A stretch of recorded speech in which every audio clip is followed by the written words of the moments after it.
জোনাইবাসীৰ কাৰণে ভাল খবৰ এই যে আজি মুগংচেলকৰ পৰা কাটৰালৈ অযোধ্যালৈ ৰাম মন্দিৰ দৰ্শনৰ কাৰণে এখন বিশেষ ট্ৰেইন দিছিল 00716 ঠিক 9 বজাতে আমি ইয়াৰ পৰা যাত্ৰা ট্ৰেইন এৰো সুকলমে প্ৰস্থান হৈছে 14 দুজন যাত্ৰী লৈ পিষ্ঠা দবা স্লিপাৰ কোচ লৈ ৰাম মন্দিৰ দৰ্শন কৰিব গতিকে এই ৰেল বিভাগৰ কাৰণে এটা গৌৰৱৰ খবৰ যে আমি অন্ততঃ দৰ্শনাৰ্থীক এটা সুবিধা দিব পাৰিছোঁ আৰু যিসকল ভক্তবান গৈছে তেওঁলোকক শুভেচ্ছা জনাইছোঁ যাতে সুকলমে ঘূৰি আহে এয়াই কামনা কৰিছোঁ এইটো অব্যাহত নাথাকে এইটো এদিনৰ কাৰণে দিছে অহা আৰু যোৱা তাৰপাছত যদি আকৌ নেক্সট হায়াৰ অথৰিটিয়ে ডিচিশ্যন লয় তেতিয়া সেইটো পাছত জনাম এইটো 7 তাৰিখে ৰাতি 11টা বজাত কাটৰা পৰা এৰিব আৰু ইয়াত আহি 9 তাৰিখে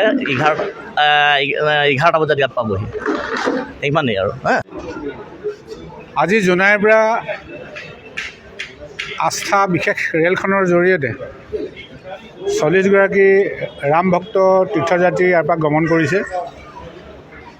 ৰাম মন্দিৰ দৰ্শনৰ উদ্দেশ্যে ভাৰত চৰকাৰে যোৱা জানুৱাৰী মাহৰ 30 তাৰিখে আস্থা ট্ৰেইনখন ইয়াৰ পৰা দিয়া কথা আছিল যদিও বিভিন্ন কাৰিকৰী কাৰণত জানুৱাৰী মাহত দিব নোৱাৰি মাৰ্চৰ আজি 5 তাৰিখে ট্ৰেইনখন ইয়াৰ পৰা যাত্ৰাৰ সুবিধা কৰি দিলে আমি ৰাম মন্দিৰ দৰ্শনাৰ্থীসকলক ভাৰতীয় জনতা পাৰ্টি পূব জোনাই মণ্ডলৰ তৰফৰ পৰা আন্তৰিক শুভেচ্ছা জ্ঞাপন কৰিছোঁ আৰু আশা কৰিছোঁ ৰাম মন্দিৰ দৰ্শন কৰি আহি তীৰ্থযাত্ৰীসকলে অযোধ্যাৰ অভিজ্ঞতা আমাৰ জোনাইৰ ৰাইজৰ আগত প্ৰকাশ কৰিবহি তেওঁলোকৰ যাত্ৰা সফল হওক তাকে কামনা কৰি বক্তব্য সামৰণি মাৰিছোঁ অনুভৱ অত্যন্ত সুমধুৰ আজি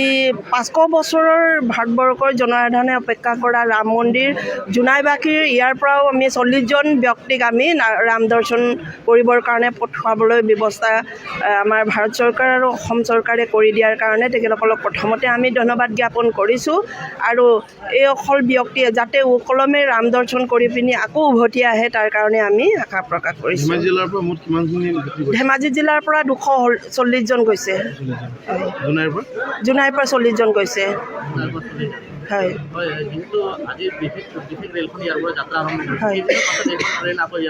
হয় আমাৰ দুদিনৰ পিছত ঘূৰি অহাৰ কথা আছে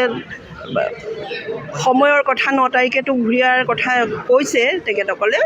9 তাৰিখে ঘূৰি আহিব লাগে আচলতে এই যাত্ৰা অব্যাহত থাকিবনে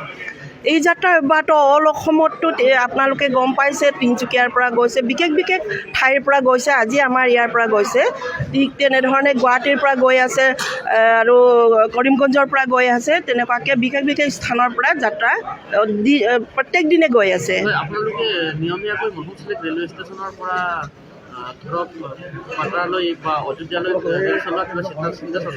চিন্তা চৰ্চা কৰিছোঁ বুলি আমাক মুখ্যমন্ত্ৰী ডাঙৰীয়াই কৈছে এইখিনি আমাৰ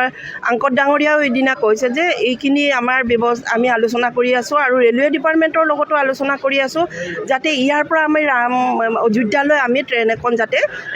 দিয়াৰ ব্যৱস্থা কৰিব পাৰোঁ অসমৰ মানুহে যাতে অযোধ্যাটো ডেইলি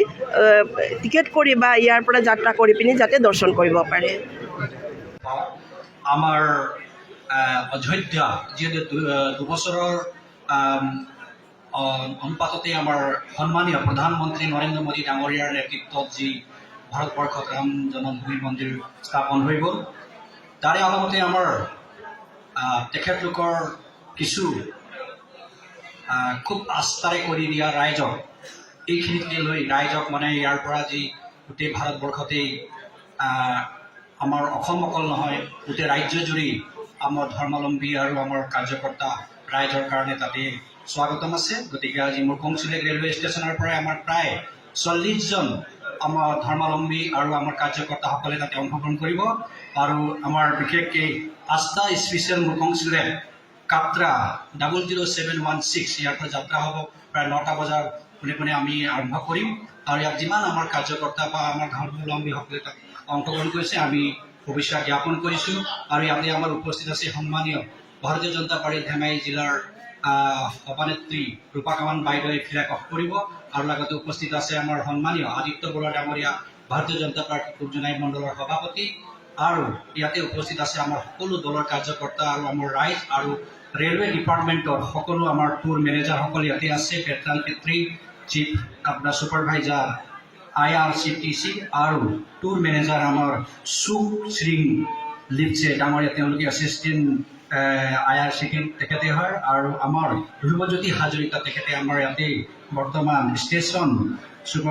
ছুপাৰটেণ্ডেণ্ট মুকুং চিলেকৰ তেখেতে সন্মানীয় আমাৰ ইয়াতে উপস্থিত আছে, আৰু সন্মানীয় প্ৰমোদ হাজৰিকা চিফ কনভেনৰ ইয়াতে উপস্থিত আছে। এইখিনি আমাৰ কাৰণে সঁচাকৈ গৌৰৱ যে এজন আমাৰ সবল নেতা নৰেন্দ্ৰ মোদী ডাঙৰীয়া আৰু আমাৰ অসমৰ মুখ্যমন্ত্ৰী হিমন্ত বিশ্ব শৰ্মা ডাঙৰীয়াৰ নেতৃত্বত এইদৰে আমাৰ কাৰ্যকৰ্তা আৰু ধৰ্মাৱলম্বী যাতে অংশগ্ৰহণ কৰিব পাৰিছে, আমি তেখেতলোকক শুভেচ্ছা জ্ঞাপন কৰিছোঁ। বিশেষকৈ নৰেন্দ্ৰ মোদী ডাঙৰীয়াৰ চৰকাৰে যাতে এই ধৰণে কাম কৰি গৈছে আমাৰ কাৰণে এইটো সঁচাকৈ সফল, আৰু ভৱিষ্যতে ভাৰতক আমি আগবঢ়াৰ লক্ষ্যৰে আমাৰ এই মন্দিৰৰ যাত্ৰাত যিমানজনী আছে সকলোৱে যাতে স্মৰণ কৰি মোদী ডাঙৰীয়াক আপোনালোকে ধন্যবাদ জ্ঞাপন কৰিব। আৰু আমি এই ৰেলৱে মুকুং চিলেক ষ্টেচনৰ পৰা আমি সকলোকে ধন্যবাদ জ্ঞাপন কৰি, আৰু বিশেষকৈ মোদী ডাঙৰীয়া চৰকাৰকো আমি ধন্যবাদ জ্ঞাপন কৰিছোঁ। জয় শ্ৰীৰাম।